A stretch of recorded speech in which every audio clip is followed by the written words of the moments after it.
दोस्तों, ये कहानी रोहित नाम के एक लड़के की जो अपनी सालगिरह के दिन एक भूत से सामना होने की वजह से अपनी जान से हाथ धो बैठता है। अगर आपको हमारी वीडियो अच्छी लगे तो हमारे चैनल माहिर हॉरर स्टोरी को जरूर सब्सक्राइब करें। तो चलो कहानी को शुरू करते हैं। आज रोहित की सालगिरह है।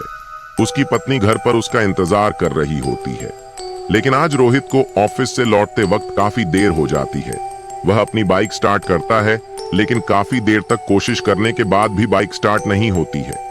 वह बाइक को वहीं छोड़ देता है और बस का इंतजार करने लगता है, क्योंकि कुछ ही समय में बस के आने का टाइम होने लगता है।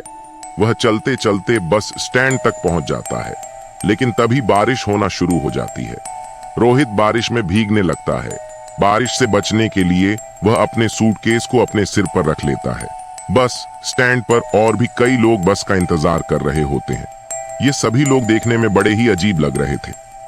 तभी रोहित महसूस करता है कि बारिश की बूंदें उसके ऊपर गिरना बंद हो गई हैं। जब उसने देखा तो बगल में एक व्यक्ति अपनी छतरी के आधे हिस्से को रोहित के ऊपर किए हुए था। ये देखकर रोहित हल्का सा मुस्कुराया। उस व्यक्ति की लंबाई रोहित के बराबर थी। हाथ में बहुत सारी अंगूठी और चेहरे पर चश्मा लगाए हुए था, जिससे रोहित उसका चेहरा ठीक से नहीं देख पा रहा था। उस आदमी ने कहा, यह बारिश का मौसम भी बड़ा ही अजीब है। कहीं तो बहुत ज्यादा बारिश हो जाती है और कहीं सूखा। कहीं लोगों को जीवन देती है तो कहीं मौत। उस आदमी की इस बात का रोहित के पास कोई जवाब नहीं था। वह उस आदमी को देखकर हल्का सा मुस्कुराया और अपना सिर हिलाया। कुछ देर बाद रोहित का फोन बजता है। वह जेब से फोन निकालता है। तभी फोन हाथ से छूटकर जमीन पर गिर जाता है। रोहित तुरंत फोन उठाने के लिए झुकता है तो उसे कुछ ऐसा दिखाई देता है जिससे वह पूरी तरह डर जाता है। वह देखता है कि छतरी वाले आदमी के पैर नहीं हैं। वह जूतों पर बिना पैरों के खड़ा है। वह हिम्मत बांधकर खड़ा होता है और अनजान बनने का दिखावा करने लगता है। तभी वह देखता है कि बस स्टैंड पर बाकी के लोग नहीं हैं। वह और ज्यादा डर जाता है। वह तुरंत अपनी पत्नी शालिनी को अपने साथ हो रही घटना को मैसेज के जरिए बता देता है और जल्दी से जल्दी अपनी लोकेशन पर आने के लिए कहता है। लेकिन तभी छतरी वाला आदमी कहता है, शालिनी को यहाँ बुलाना अच्छा नहीं है। ये सुनकर रोहित बहुत ज्यादा घबरा जाता है और वहां से भागने लगता है। वह तब तक भागता रहता है जब तक कि उसे छतरी वाला आदमी दिखाई नहीं देता। काफी दूर तक भागने के बाद रोहित हांफने लगता है। सांस भरने के लिए वह एक टेबल पर बैठ जाता है और अपनी तेज सांसों को शांत करने लगता है। लेकिन तभी वह महसूस करता है कि बारिश की बूंदें फिर से उसके ऊपर गिरना बंद हो गई हैं। वह अपनी नजर पीछे घुमाता है तो वही छतरी वाला आदमी उसके पास खड़ा हुआ होता है। यह देखकर रोहित फिर से वहां से भागना शुरू कर देता है और भागते भागते काफी दूर निकल आता है।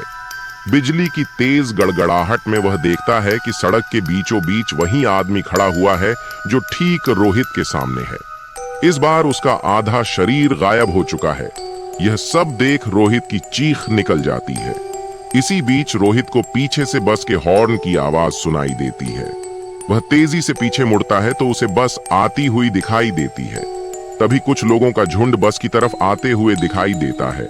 बस रुकती है और वह लोग एक दूसरे को धक्का देना शुरू कर देते हैं। इस धक्के में रोहित नीचे गिर जाता है और वह लोग रोहित के ऊपर चढ़ने लगते हैं।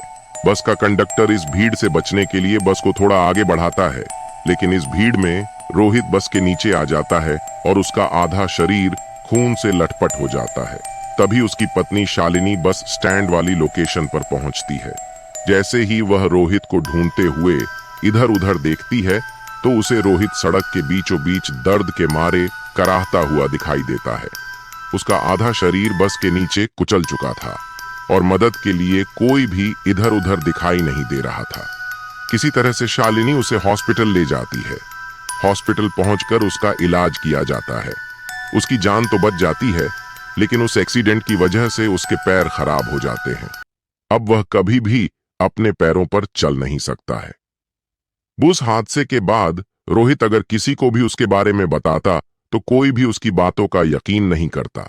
लेकिन शालिनी ने उसके बारे में एक आर्टिकल में पढ़ा था जिसमें बताया गया था कि हर साल कोई ना कोई व्यक्ति इसी घटना का शिकार होता है।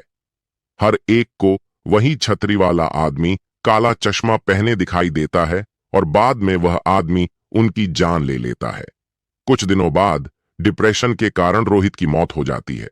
रोहित की पत्नी शालिनी मानसून के दिनों में हर रोज उसी बस स्टैंड पर जाती और उस छतरी वाले आदमी का इंतजार करती।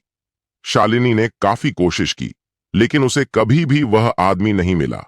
अब हर सालगिरह पर शालिनी बहुत ही बुरी तरह रोती और रोहित को याद करती, क्योंकि उसे जान से ज्यादा चाहने वाला उसका पति रोहित अब इस दुनिया में नहीं रहा। केवल यादों के सहारे ही वह उसे महसूस कर पाती थी।